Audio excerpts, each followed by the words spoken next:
Every so often, someone will propose a radical plan for the redevelopment of London, some bit of out-of-the-box thinking that will revolutionise the city and change the way we live forever. And 9 times out of 10, it goes nowhere. I'd like to talk about London's pedways.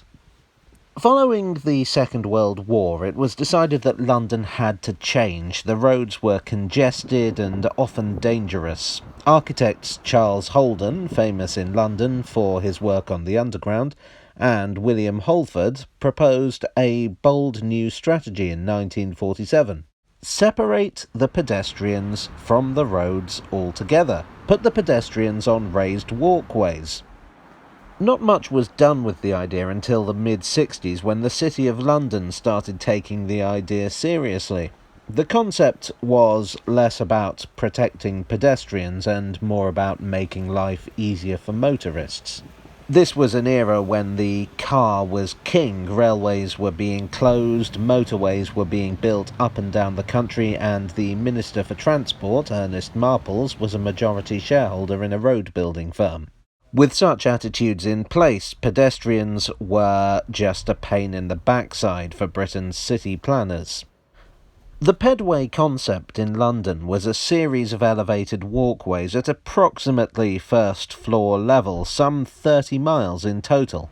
It would cover the entirety of the city itself, running from Fleet Street in the west to the Tower in the east, from Liverpool Street in the north to the Thames in the south.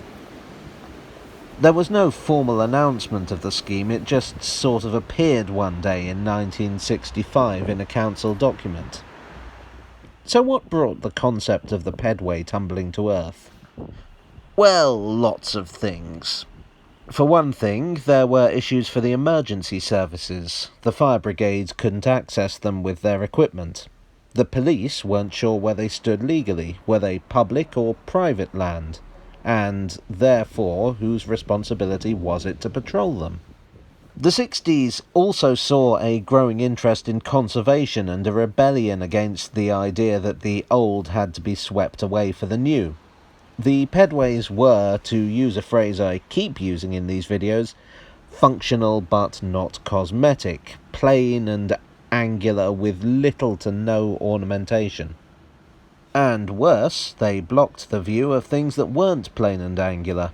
Can you imagine views of St. Paul's Cathedral or the Tower of London bisected by these monsters? People weren't having it. But perhaps the biggest factor was that for all the city had a vision, they didn't have a plan. They offered developers incentives to include connections to pedways in their new build. But the pedways themselves were built bit by bit. The end result was frankly annoying. Pedestrians would have to climb the stairs or ramps. Then there would only be a short section of pedway before they had to descend again. Most shops and offices were obviously still at ground level, so the chances were that you couldn't get to where you wanted, even if there was a pedway there. It was kind of hard to get excited about these revolutionary new walking routes when they offered so little advantage over the regular pavements that we already had. There was also a psychological hurdle, even a psychogeographical hurdle if you want to get pretentious about it. The pedways didn't follow the lines of existing streets and lacked distinctive features, making them hard to navigate. London has never taken kindly to the idea of messing with street layouts, as Christopher Wren found out when he tried to rebuild the whole thing following the Great Fire. Add to that the physical barrier of actually climbing up to them and the fact that they didn't go very far, and it was inevitable that the concept wasn't going to catch on, at least not in London. By the 80s, the concept was basically dead. Tastes in architecture and town planning too were shifting. The vision of a city of fast, efficient motorways and separated pedestrians might in theory have been practical, but I don't think I'm being unfair when I say that it viewed people as a concept rather than as living beings that might actually think and feel and desire. These ambulatory units can move freely from place to place. What more do they want? Thought the planners. The end result was urban development that was unpleasant, unfriendly, and beautiful only to J.G. Ballard's publisher. Growing concerns about pollution have pushed policy back in the other direction, away from a world where the car rules over all. Over the decades, many of the few completed sections of Pedway were demolished, resulting in weird little stumps across London and architectural oddities, like this staircase that goes to nowhere.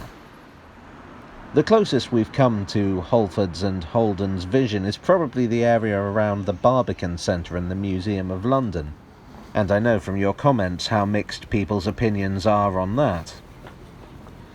Yet the concept is not entirely dead.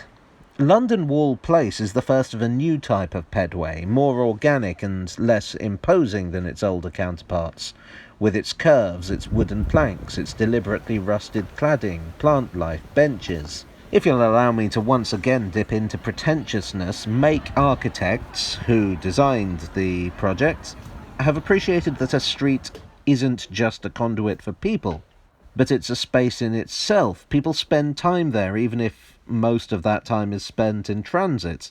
And so the street should promote a feeling of well-being. It should be stimulating.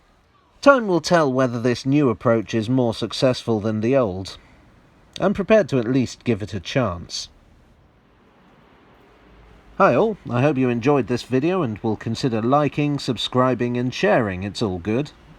What's your opinion on the pedways? A good idea badly executed? A bad idea from the start? An unfairly maligned innovation? And how about the new version? Let me know in the comments section. And I'll see you again very soon. Cheerio.